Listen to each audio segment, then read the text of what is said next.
ditës, siç e kemi paraparë për mbledhjen e sotme, shqyrtimi i propozim vendimit për themelimin e Këshillit Shtetëror për shënimin e 28 vjetorit të epopesë së ushtrisë shqiptare të Kosovës. Të nderuar anëtar të qeverisë, epopeja e UÇK-s përfaqëson momentin kur sakrifica, guzimi dhe besimi në liri u bën një me fatin e popullit tonë.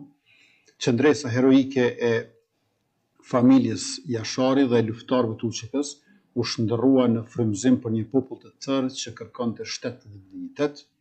Sot, para jush, si çdo vit tjetër, propozoj themelimin e Këshillit Shtetëror për shënimin e 28 vjetorit të epopesë së UÇK-s, e se do të mbahet me datat 5, 6 dhe 7 mars 2026 në këtë përbërje.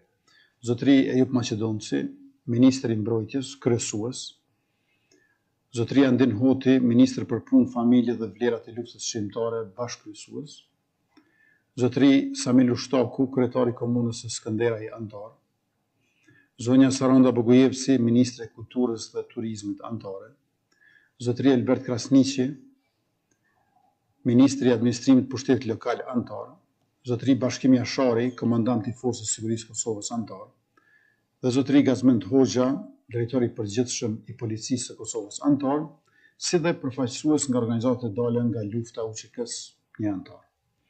Ftohen që të dërgohen nga një përfaqësues edhe zyra e Presidentes, Kuvendi i Kosovës, zyra e Kryeministrit, si dhe Asociacioni i Komunave të Kosovës. Nëse nuk keni ndonjë vërejtje, ju ftoj për miratim. Kush është për? Faleminderit. Kundër s'ka, abstenim s'ka, konstatojmë që miratohet.